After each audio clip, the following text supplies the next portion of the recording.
Assalamualaikum. Waalaikumsalam. Ada Bu Vita. Silahkan Bu.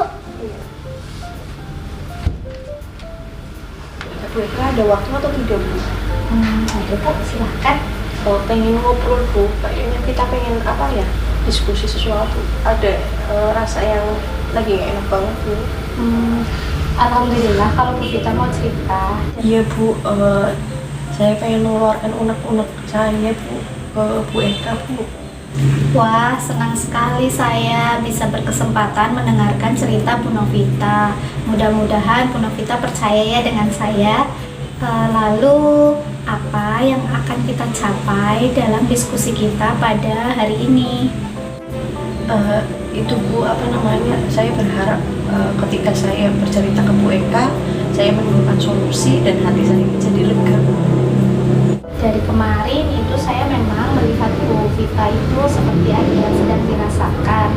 Ada permasalahan yang disimpan di dalam hati Bu Vita. Bu Vita juga terlihat nggak ceria dan kelihatan murung sekali, seperti kurang bersemangat. Ada apa nih, Bu? Betul, Bu. Kemarin Bu Eka kan tahu kemarin kan ada supervisor ya, Bu. Nah, saya itu kebagian di supervisi kemarin, Bu. Nah, supervisor masuk ke kelas saya, Bu. Saya kan ngajar ya, Bu, ngajar. Dan ternyata supervisornya itu mencoba untuk melihat-lihat perangkat pembelajaran saya, Bu. Gitu. Jadi saya merasa kok bagaimana ya, Bu? Coba ceritakan kembali, Bu, apa yang Ibu rasakan. Kan kita supervisi itu biasa, Bu. Setiap semester kita juga disupervisi. Kenapa Bu Vita merasa bersalah dan merasa takut atau sedikit cemas? Nah, itu masalahnya, posisinya saya kan berarti ngajar ya, Bu. Nah, di situ itu supervisor menanyakan sumber belajar yang saya gunakan, Bu. Buku paketnya mana? Beliau menanyakan buku paket sebagai sumber belajar saya. Dan saya bilang memang tidak ada, saya memang tidak menggunakan sumber belajar dari buku paket, Bu, tetapi saya menggunakan media yang lain, sumber belajar yang lain, salah satunya dari YouTube. Dan itu kan menurut saya lebih inovatif, kreatif, dan menurut saya anak-anak akan lebih suka. Tapi ternyata apa, Bu? Posisinya ketika saya sudah keluar dan saya dipanggil oleh kepala sekolah, Bu. Di sana saya ditanya terkait dengan itu.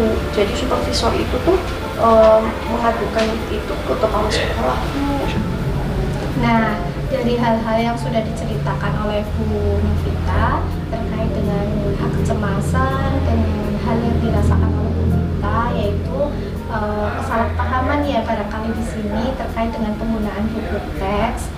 Apa yang akan Ibu lakukan ke depannya untuk mencari solusi dari permasalahan yang Bu Novita hadapi? Begini, Bu, kemarin kan saya belum sempat untuk matur ke pengawas ya, Bu, ke supervisornya. Nah, saya pengennya adalah saya pengen ke kepala sekolah, Bu. Barangkali saja ternyata kepala sekolah bisa memfasilitasi saya untuk bisa dipertemukan dengan beliau. Saya pengen meluapkan apa yang ada di dalam hati, bahwa yang namanya belajar itu kan tidak hanya dari buku teks saja gitu, Bu, intinya. Pokoknya itu yang mengganjal, pengen ngomong, pengen matur supaya setidaknya apa yang ada di dalam hati itu sudah terluapkan gitu, Bu. Nah, solusi yang Ibu Vita paparkan tadi sekiranya sudah jelas dan sudah bagus. Saya senang, Bu. Tapi ada hal lain, Bu, yang akan Ibu sampaikan. Gini ya Bu, saya pengen menemui kepala sekolah, kemudian kepala sekolah harapannya adalah bisa memfasilitasi saya dengan ke pengawas, kalaupun terpaksanya tidak begitu ya Bu. Harapan saya kepala sekolah tahu apa yang saya rasakan. Nah kemudian sementara ini kalau misal egoisme saya diturunkan, mungkin kan harusnya memang di dalam pembelajaran saya mencoba untuk memadukan keduanya ya Bu, dari beberapa sumber belajar, kemudian buku paket pun tidak ditinggalkan. Yang namanya sebagai guru kan kita perlu mengidentifikasi karakteristik belajar siswa ya Bu ya. Mungkin ada yang senang baca, ada yang senang gambar, ada yang senang video. Dan kalau senang baca berarti kan otomatis memang harus ada buku teks. Kalau enggak lewat internet dan lain sebagainya, itu kan harus seperti itu ya Bu ya. Nah, apa yang Ibu paparkan tadi sekiranya sudah tepat sekali dengan apa yang dinamakan pembelajaran berdiferensiasi. Oh iya benar ya Bu, itu pembelajaran berdiferensiasi ya Bu. Kita sebagai guru harus mengakomodir segala kebutuhan siswa kita, dari mulai kesiapan belajar, profil belajar siswa, dan minat belajar siswa ya Bu ya. Lalu Bu Vita, apa komitmennya akan diambil oleh Bu Vita untuk menjalankan hal tersebut? Gini, yang pertama saya minta bantuan Bu Eka ya Bu, untuk selalu mengingatkan supaya pembelajarannya selalu bisa direfleksi lebih baik lagi di setiap pertemuannya. Kemudian yang kedua mungkin kita akan meminta beberapa rekan guru untuk selalu bisa menjadi partner belajar. Yang terpenting adalah kita mencoba untuk bisa mengakomodir segala kebutuhan siswa dalam belajar. Gitu ya Bu? Ya. Semoga kita semua bisa menjadi guru yang terbaik untuk murid-murid kita ya Bu. Amin. Terima kasih Bu Eka sudah meluangkan waktu untuk saya. Kemudian akhirnya saya bisa menemukan solusi atas permasalahan saya. Nuwun nih Bu. Semoga kita bisa menjadi guru yang selalu dirindukan siswa-siswa kita ya Bu. Amin. Semangat selalu Bu Vita.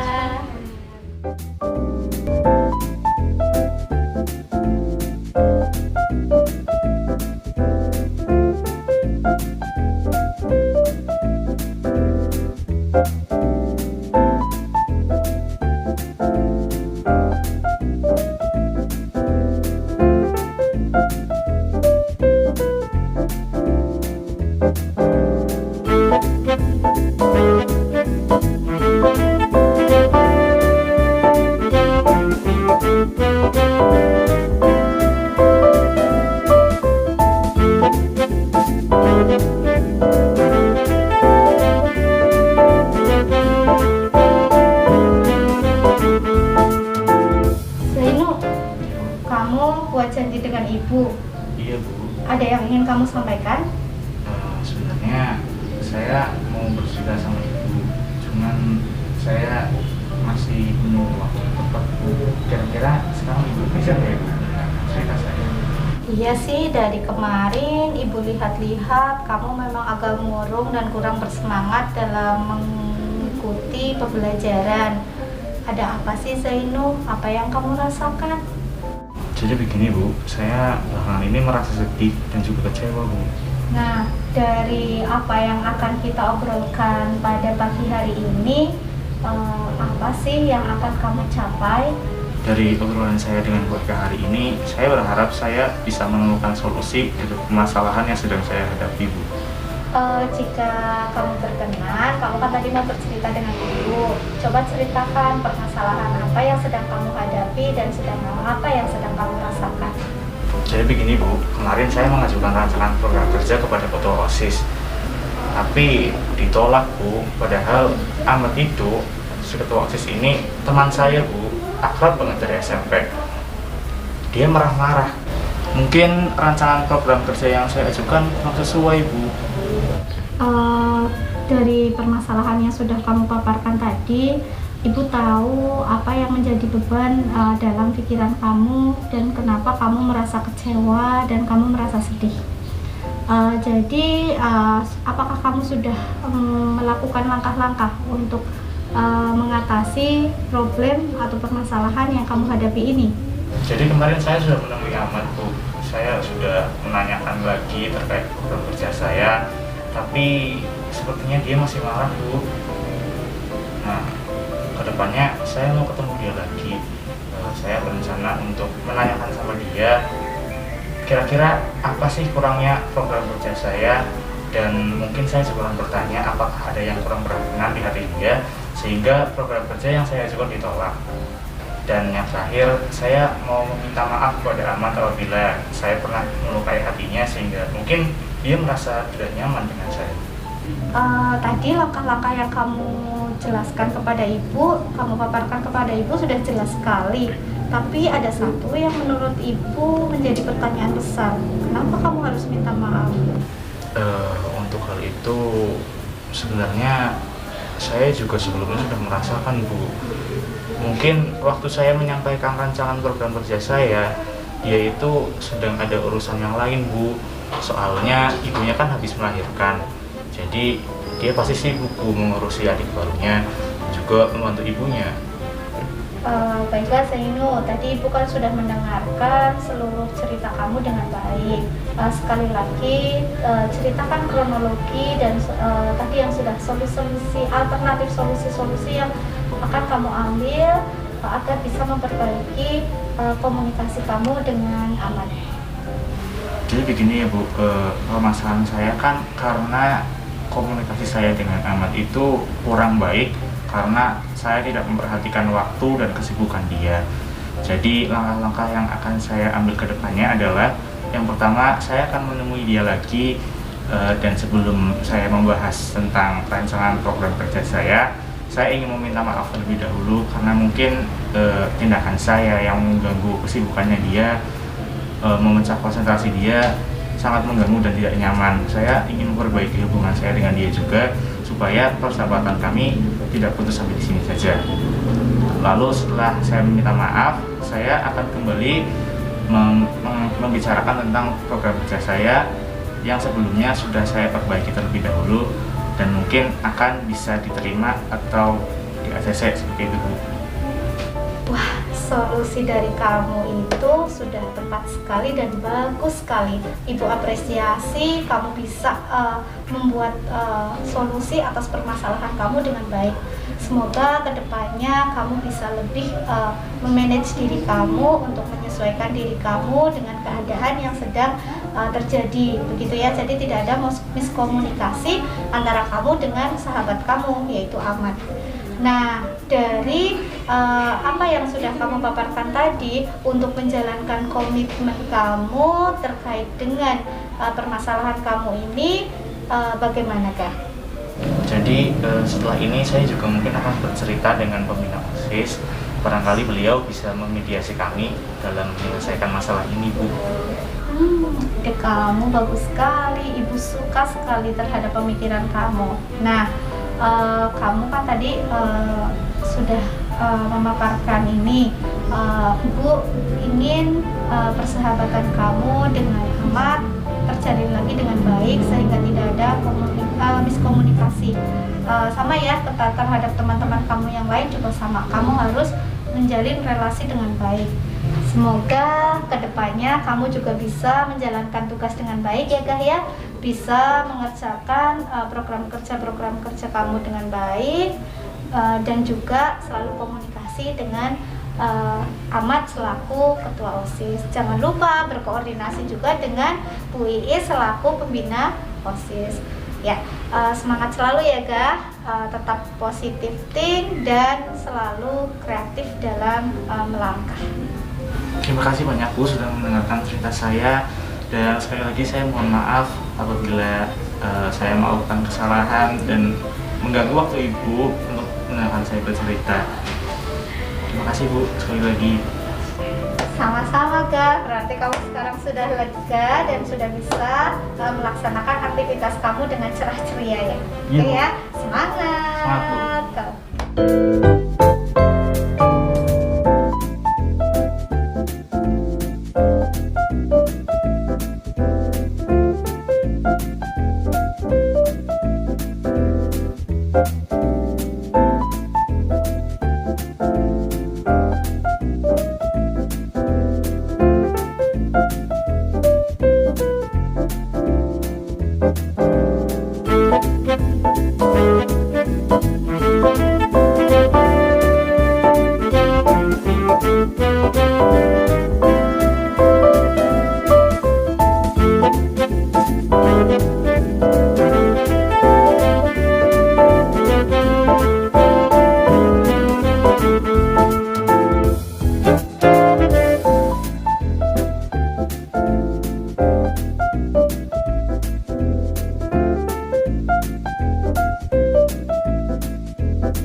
Bu.